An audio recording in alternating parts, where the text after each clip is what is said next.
We are featuring this hour an interview with Dr. Christopher Busby, an expert on radiation in Fukushima, who has been very outspoken about the dangers of even low levels of ionizing radiation from not just the Fukushima disaster, but other radiological events. And he joins us by Skype now to give us the latest breakdown on radiological weapons, a little bit of update on Fukushima, and some thyroid problems in children, a few other points as well. Welcome to the show, Dr. Busby. Yes, hello. I'm talking to you from Riga. I headed off to the woods, and I'm now in the woods in my little house in Latvia.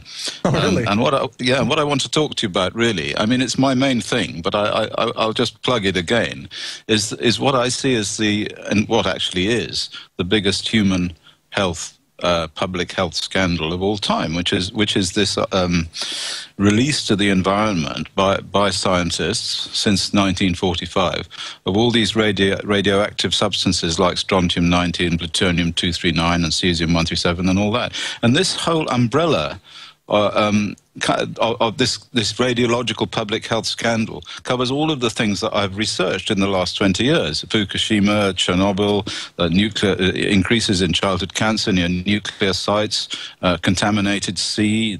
We've done work on the Baltic Sea, on the Irish Sea, and most recently, of course, I've been involved in looking at depleted uranium and even some kind of new enriched uranium weapon which has been deployed by the Israelis in Lebanon and also in Fallujah, as we found out and published in the literature. So it's made me public enemy number one, of course, amongst the people who plug nuclear power stations. Well, I'm sure. But if you look at the sources of all this, so you're talking about not only nuclear power, but nuclear weapons testing, obviously.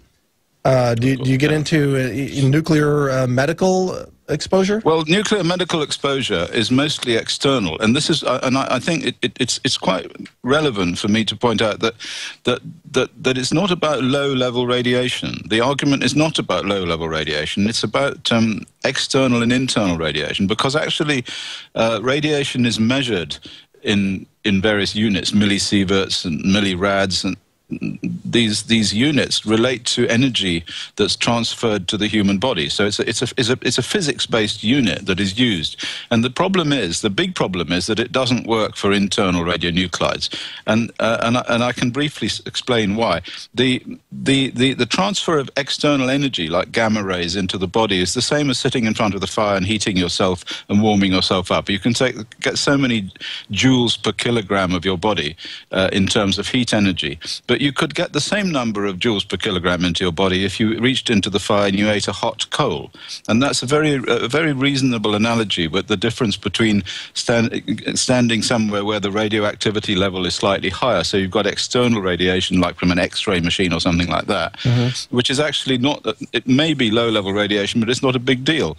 But then ingesting or inhaling radioactive iodine, like for instance from Fukushima, or particles of depleted uranium from some weaponized use in Iraq, those things, those tiny particles and the internal radionuclides that damage the DNA, they are the serious problem, and that is the biggest public health scandal of all time. So, and it's, yes, sorry. I just wanted to ask you the question. Yeah. So externally, the radioactive particles, you are subject to them via the inverse square law of distance, exactly. right? So just like just like sitting in front of a light. Yeah. Right. But then internally, your distance to the particle is zero. Absolutely so. And a lot of these particles are alpha emitters too, which normally an alpha particle wouldn't pass through your skin. But uranium, for example, plutonium, they're alpha emitters, and they're sitting inside you, and so they only have a very short range, and they produce enormous local doses to cells. So it isn't at all low-level radiation. But the con is this, that the nuclear industry, or in fact the military who started this way back in the 50s, the con is that they dilute all of that energy into the whole body, whereas actually the energy is all in one place, usually on the DNA. Yeah. This is outrageous. Well, in terms of internal sources, this is fascinating. I've got a lot of questions for you already, but in your assessment, is it a higher risk of internal exposure through inhalation of airborne particles, or is it through eating food No, it's more. It is more from inhalation. Inhalation, and the reason is quite simple: that over evolutionary timescales, the gut has found ways of excluding a lot of these radionuclides, because there are a lot of natural radionuclides like radium and uranium, thorium, and daughters of these substances, which occur naturally. And the gut seems to be quite clever at keeping a lot of this stuff out. But if it's inhaled, it gets into the lungs. It goes through the lungs into the tracheobronchial lymph nodes, and then the lymphatic system can take it anywhere. And in particular, where it takes it is to the female breast, because that's quite close by. And so these particles get into the female breast. So we find high levels of breast cancer in people who live downwind or close to nuclear power stations, for example. I mean, there's an awful lot of hoo-ha about childhood leukemia near nuclear power stations. But nobody's been looking at adults who live near a nuclear power station for the simple reason that the cancer registries refuse to release the data. So we've had to knock on doors in order to do these studies. So which radiological isotopes are more likely to be airborne? For example, downwind from Fukushima, is someone likely to inhale a particle of cesium? No, uranium. Just uranium. All of the effects in Iraq are a consequence of the use of uranium weapons. I don't say depleted uranium weapons, because we've actually measured this stuff, and we found that since about 2003, since the Second Gulf War, that they've been using ordinary uranium or even slightly enriched uranium, which is something which is a bit odd, which we don't quite understand. And it may well be, and I've suggested this, a consequence of a new type of weapon, which is a fusion weapon. But I mean, whether that's true or not, certainly uranium is the thing that is causing the effects in Iraq. And my feeling is probably uranium particles are what causes the effects downwind of nuclear power stations, because at the end of the day, uranium is what they run on. Uranium is what they run on. I mean, I've done a number of studies, for example, up in America, around near Los Angeles, around the Santa Susana site there, the field laboratory, where people are all dying like flies all around there, and nobody seems to figure out how it works. But if you look through the data, if you look through the environmental reports of Boeing and Rocketdyne, who are the people who run the operation, you find that there's enormous amounts of enriched uranium in the air filters. But nobody looks at uranium because it's kind of thought to be natural and somehow therefore safe. But of course, the particularized version of it is certainly not natural, and it's certainly not safe. What isotopes of uranium are likely to be airborne, and what kind of half-life are we talking about there? Well, the half-life is 4.7 billion years. I mean, oh, well, that's a little more than a human lifespan. Yeah, that's kind of quite a long time. The uranium. In fact, uranium is the problem that they have when they try to bury nuclear waste. I mean, another study that I've done is to look at the Swedish proposals to build a nuclear waste site underneath the Baltic Sea, which is already the most radioactive sea in the world. And by the time all of the other radionuclides like cesium and strontium and all the short-lived stuff has gone away, the uranium and the radium is still there, because those things have enormously long half-life. They have geological half-lives. But of course, the particles won't stay there forever. The particles are produced when the weapons are used, and they go up in the air, and then they land in the desert, and they hang around for quite a long time. And my feeling, they still are there. I was in Iraq in 2001. I went there with Al Jazeera, a lot of measuring equipment and everything, and I found a lot of depleted uranium particles there from the first Gulf War. So that was like 10 years later, yeah. Well, we also see in the veterans who are around the DU weapons, they are exhibiting very high rates of cancer, and I think you even mentioned... That's true. Yes, I've done some studies. I've been called in as an expert recently on a number of United Kingdom veterans who were deployed in the second Gulf War and the first Gulf War, and they were basically cleaning out vehicles that had been struck by depleted uranium bullets, and they've got lymphomas, and they've got colon cancer too. And there are two of them with colon cancer, and the odds against that happening, I can tell you, at the age, because they're both 40, at that age, the odds against both of them getting colon cancer is 1 in 780,000. That's wow. The lifetime odds. So it's quite obviously the uranium that's caused the colon cancer. But the government and the military, they just refuse to concede all of this stuff, and it's impossible to do any research because the cancer registries won't release the data. Right, right. This is a global cover-up, but it's also easy to sweep under the rug because so many of the symptoms of radiological poisoning are they can be diagnosed as something different, and the symptoms can take a long time to be diagnosable. Well, that's the main problem. It's like stabbing somebody and then they die 20 years later. Right. And so it's quite hard to do those sorts of cases. But it's not. It's getting easier, I have to say. The problem also, of course, is this.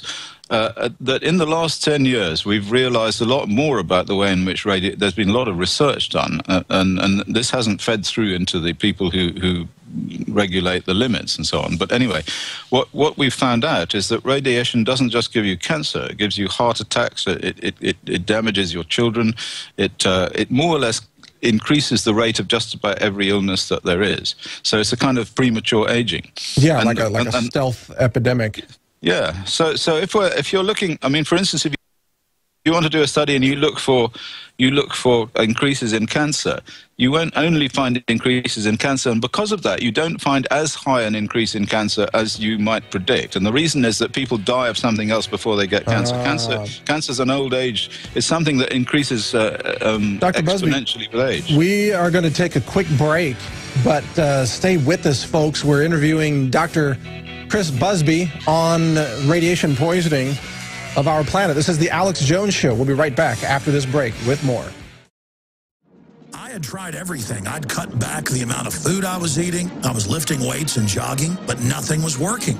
My body was literally starving for minerals and trace elements as well as key vitamins. And as soon as I had that, I immediately could eat half of what I was eating previously and be satisfied.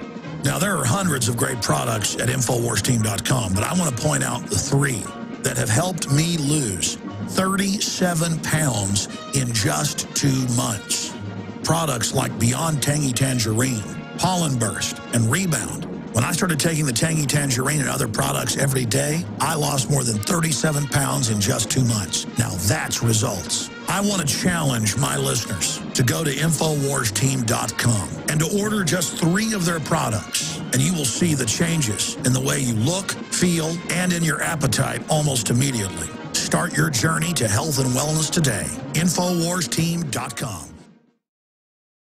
And this is our conversation with Dr. Busby, where here's my question. It seems like the defense industry, or the weapons industry, let's call it, has a very deeply vested interest in protecting its investment in nuclear products and also the nuclear power industry. So you've got these 2 very powerful industries that want this truth to remain a secret, it seems, and it seems like you're knocking heads with these 2 industries quite frequently.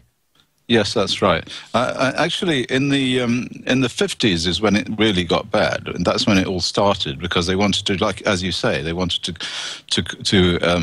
test nuclear weapons in the atmosphere, and it was quickly becoming apparent that this was killing people. So what they did was that they forced all of this information underground, and by 1959 there was an agreement between the World Health Organization and the International Atomic Energy Agency, whereby all of the research into this, the health effects of radiation, of the type of radiation I'm talking about, was put into the hands of the International Atomic Energy Agency. Now, I also, and this still goes on, because I was in Brussels talking about we've made a petition. Incidentally, there is something that people can do about this. So we have a website which we set up last year called nuclearjustice.org. We formed an international committee for nuclear justice in Vilnius, Lithuania.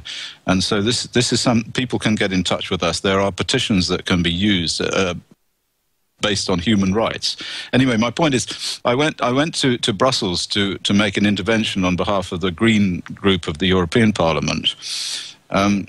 And I was talking about this whole issue, and what I learned there was that the new radiation protection legislation, which is going through, which I was asked to go and talk about, is going to be put in the hands of the people who are in the hands of the industry rather than the hands of the Environment Committee, because they have these different committees in the European Union, and they have a committee that's involved in environment and health, and they have another committee that's involved, or directorate that's involved in looking after industry. So it's the industry committee who's going to be dealing with the legislation relating to radiation. And this is exactly like it happened in the 50s, where they gave the protection of human beings and the protection of the environment into the hands of the International Atomic Energy Agency. Right, to turn it over to the very people who are the problem. Exactly, exactly. But, you know, I mean, I was very interested earlier in your list of, and I quite went along with a lot of that stuff, you know, what I would call the Sovietization of the planet, actually. Yeah. Because although the Soviet Union has collapsed, all of the things that the Soviet Union went in for, all of this airbrushing of history and the teaching of nonsense and all the things that you talk about have now become mainstream in the United States and certainly in my country, in England as well, too. Well, so right. you really, basically, if you want to learn something, you go to the internet. And then you just have to kind of sift through all the crazy stuff. But basically, you get a much better idea of what's going on than if you listen to the news or if you look in the newspaper. Well, I think that this nuclear industry this is a classic example of where they are attempting to destroy actual knowledge, destroy history, and spoon-feed you a new narrative that is at odds with physical reality, or in this case, actual physics.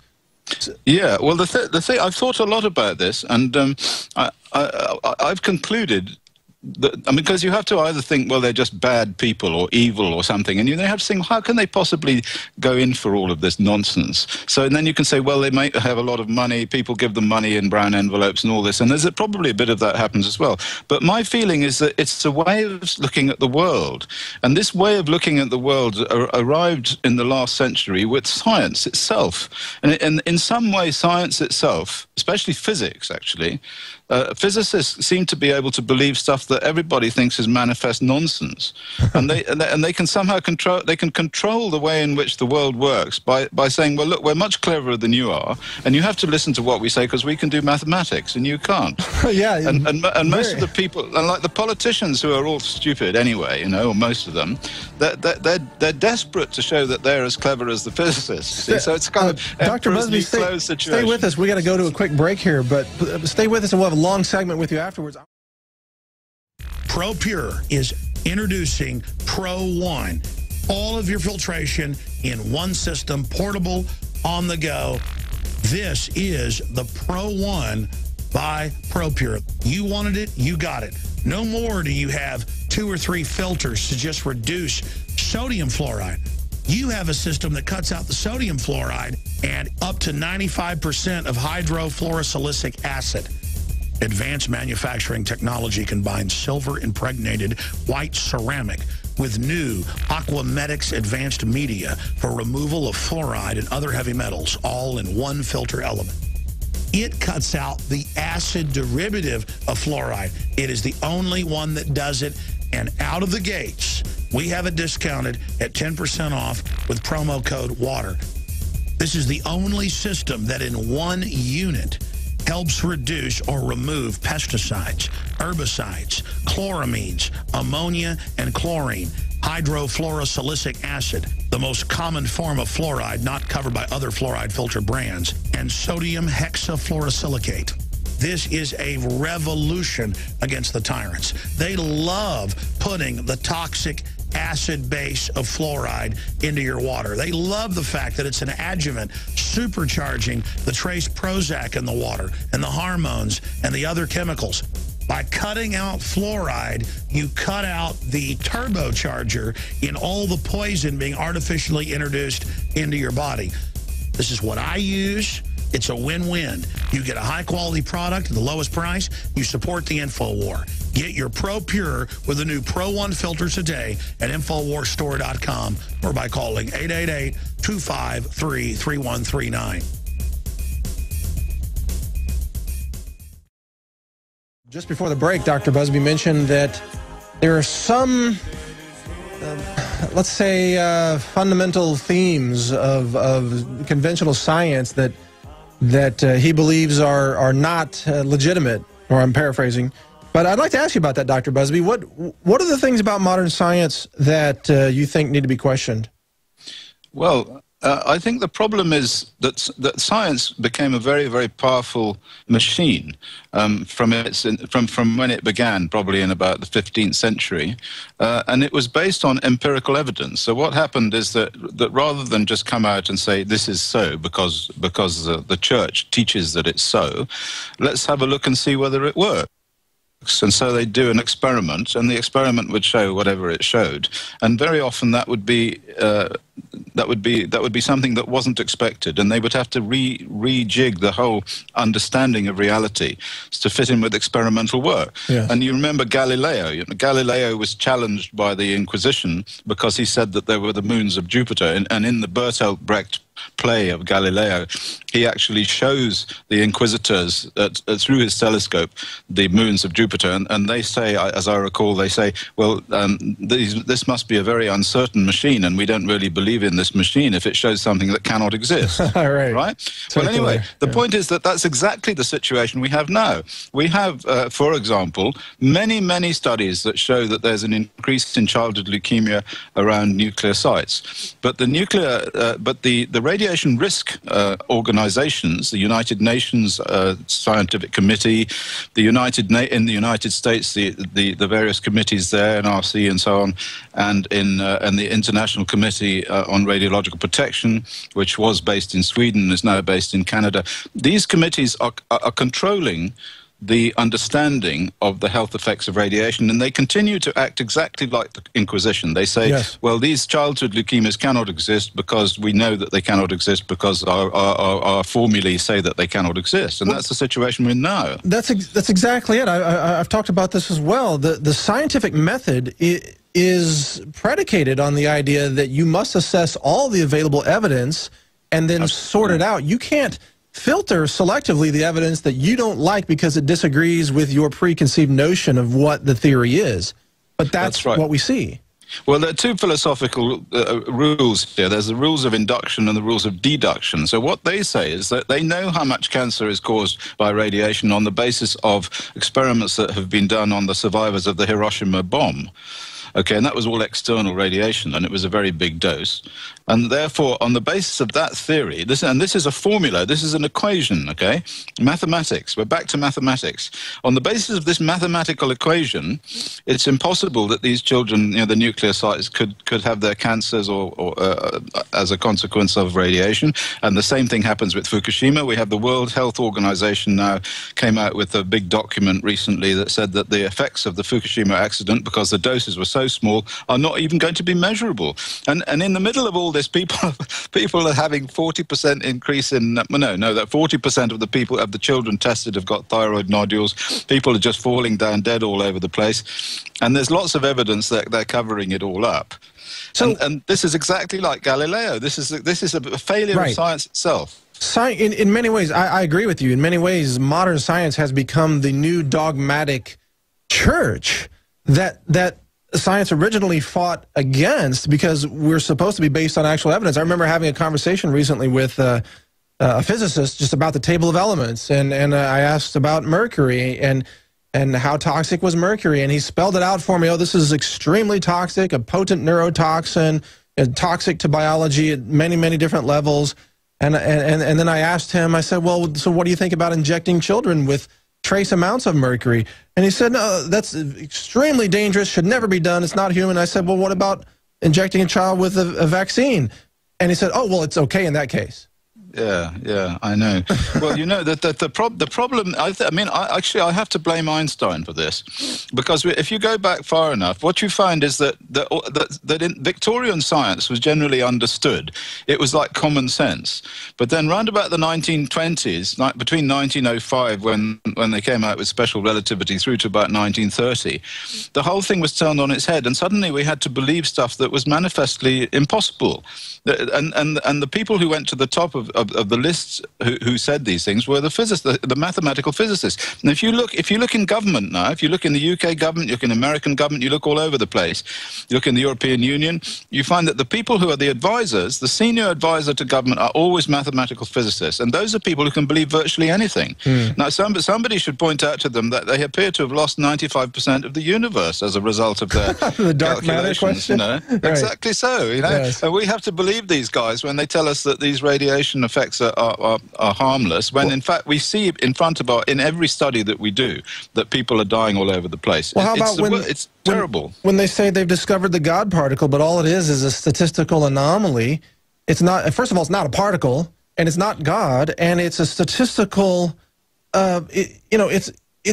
They didn't really find something that you can look at. It's not even that. It's not even that. The point is, when they do these experiments, what they do is they don't actually see anything. Right. What they do is they have a huge computer program which analyzes all of the stuff that's going on inside this machine that they've got, where they're smashing things together at enormous energies. And then they apply all of the equations that they've figured out long ago are the right equations. And they come out with answers which may or may not be right. But maybe the equations are wrong in the first place. That's the point. Yeah. It's all mathematical. It's exactly like the analysis of the health effects of radiation, where it's a mathematical equation. It says it can't happen, so they say it's impossible. And yet there's some dead person lying in front of them in the road, and they say, well, this person cannot exist, just like like Galileo and the Inquisition. Anyway, we have to do something about it. You know, we have to stop believing these physicists. We have to start taking control of this whole area and getting hold of the information itself. I mean, why is it that the cancer registries are allowed to refuse to release data about the levels of cancer around nuclear plants or around areas where there's radiation? Why? I mean, it must be it's a lot of vested interest. Well, in addition to your site, nuclearjustice.org, is there another website where people can stay up to date with your investigations? Yes, there is. Well, there are a couple of websites that they should look at. One is the Low Level Radiation Campaign website, which is llrc.org, Low Level Radiation Campaign. And if they want to look at the work I've done, they look at the Green Audit. So it's www.greenaudit.org. So those two websites have most of the stuff that we are doing. If they look on my Wikipedia entry, incidentally, they will find that I'm every sort of scurrilous, idiot, because the nuclear industry have a whole team of people that spend their whole time cutting me down on the internet and putting up all sorts of, and I just don't have the time. I don't have the time to deal with it all. I'd have to have a whole department of people just checking. So my Wikipedia entry is a sort of battle of the Somme. Wikipedia is largely discredited on anything that threatens corporate interests. Yeah, teams of trolls work on that. But I want to get back, because you mentioned the history of physics and the development of much of this knowledge base. If you look back to the early physicists who were investigating radiation, even at the time, they said it wasn't dangerous, and a lot of them died from cancer, like Curie and many others who were experimenting and even trying to isolate, as up to that point, unknown elements in the table of elements. They died from radiation poisoning. Yes, and a lot of them burned their arms off and got cancer as a result of using those X-ray tubes and so on. And somehow we're led to believe that everything is okay. Anyway, the point is that if you look at the limits, the dose limits, if you go right back to that early time and look at the dose limits and watch them through the whole of the last century, you find they go down and down and down and down and down and down exponentially. And eventually, in 1990 or so, they hit the 1 millisievert level, which is the legal limit today. But the reason they don't go down any further, which of course they should do, the reason they don't go down any further is because the nuclear industry wouldn't be able to function and the military wouldn't be able to function if that went down any further. But as I said before, that the important thing is not the actual radiation dose, it's where it's from, it's what it's from. We have places in the world now which have become absolutely dangerous to live near, and this is what nuclear justice is about. It's to try and use human rights legislation to raise that issue, because we have the Baltic Sea. Some of those geographical locads? Yes. It's places where radioactivity has accumulated. So you've got quite a few of them in America. You've got the Hanford site in Washington. You've got Oak Ridge? You've got certainly Los Angeles, up in northwestern Santa Susana, up in the Simi Hills there. That's an area which is massively contaminated with radioactivity from the Rocketdyne operation. And there was an explosion there in 1959. 39, I think it is, from the sodium reactor, which melted down and spewed stuff all over the place. That's quite a dangerous place. So, the Irish Sea and the Baltic Sea, yes. Well, sorry to interrupt, but I want to understand how do these radioactive particles get kicked up into the air? Is it from wind? Is it a farmer plowing a field? How does it happen?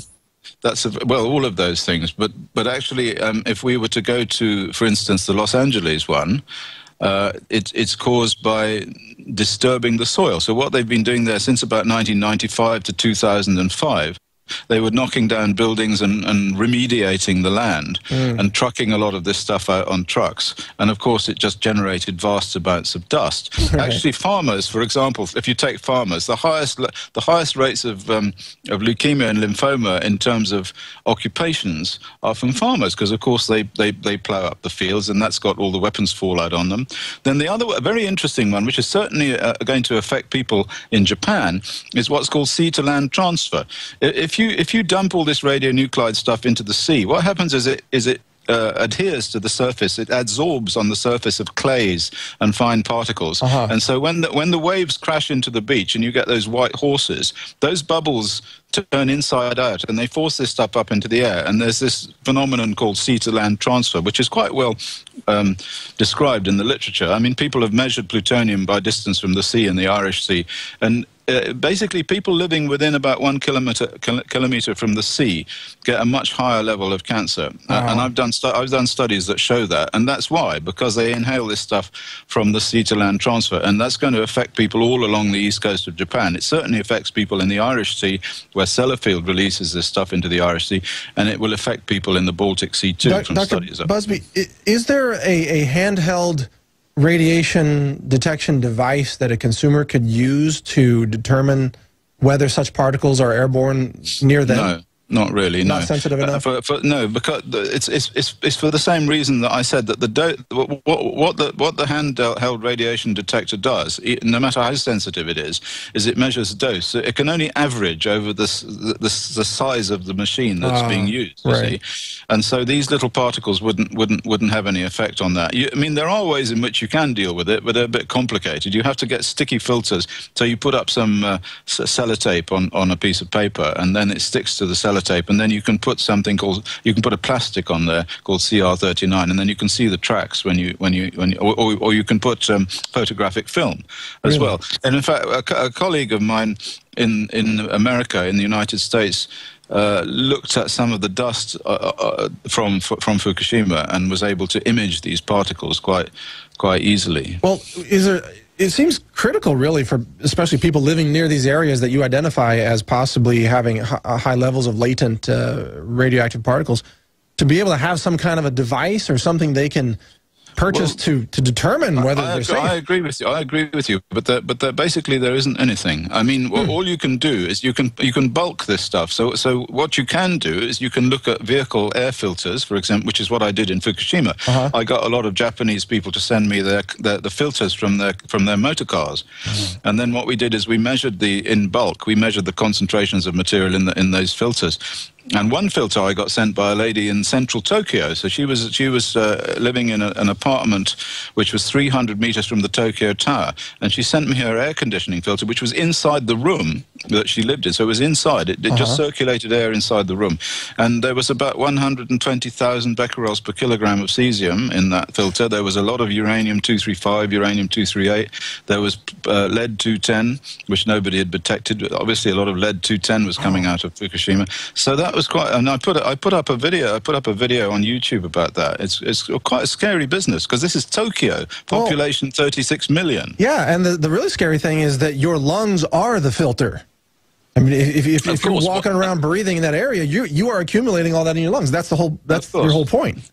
That's my point. I mean, we can't take somebody's lung out and measure it, but we can certainly take a filter out of a car and measure it. And so if the filter intercepts material as it gets sucked into the engine, we can have a fairly good idea of how fast the engine is turning and how much air goes through it, and the efficiency of the filter and all that sort of stuff. So how effective would an N95 mask be, you know, the kind of mask that people use for flu pandemics and things. Would those block? What you mean? Just those particles? little monkey masks, those little white things? No, they're useless. Yeah, they're that's useless. what I think too. You have to have one. You have to have a proper aerosol mask, like the sort of thing that you would buy for working with dangerous aerosols. You know, like something that seals around your face. Yeah, that's right. You'd have to use that, and even that won't intercept some of these very small uranium particles that they use that are created in weaponization. Those things are down in the 50 nanometer to 150 nanometer range, and they'll go straight through any of those things. So in fact, they go straight through the skin. What? They go straight through the skin? Yeah. There's the nanoparticles, which is like a big deal now. Everybody's researching nanoparticles. I mean, nanoparticles go straight through the skin. That's how all these these things that make women look younger, you know. They just put the paste on, it goes through the skin, it plumps the skin out and makes them look younger. But are you saying that they're radioactive uranium particles that are nano-sized that can... Yes, absolutely. The Americans, when they were first developing this stuff, they did measurements at the... where's this, somewhere in... They have a base in America. I can't remember the name offhand. Anyway, so they did impact collections using various systems that measured the diameter of the particles. But basically, what you're saying is we're all screwed. Is what you're saying? We're all screwed unless we can stop this pollution. Unless we can stop these people using them. This is why I say, well, somebody, I mean, I was asked by Russia Today to contribute to some program, and they said what, and they said, what's the most serious radiation or nuclear hazard in existence at the moment? And they were talking about the strategic arms limitation talks, you know, and whether Iran is going to drop a bomb on Iraq or on Israel. But actually, this has been going on for a very long time. It already exists. The most serious item in this whole area is the refusal of the international committees that legislate about exposures to concede that there is a huge problem in there. Denial. That's it. Yeah. Well, Dr. Busby, we're out of time, but I want to thank you for joining me today. It's been a fascinating discussion. Okay. Thank you. We got to go to break here, but folks, Dr. Busby's website is nuclearjustice.org, and thank you once again, Dr. Busby, for joining us. Okay, thanks. Bye. All right, bye-bye. Visit Infowars.com and PrisonPlanet.com. When you're on the site, you can also tune in 24 hours a day to my daily radio broadcast. There's also a free iPhone app to listen to the syndicated radio show when and where you want.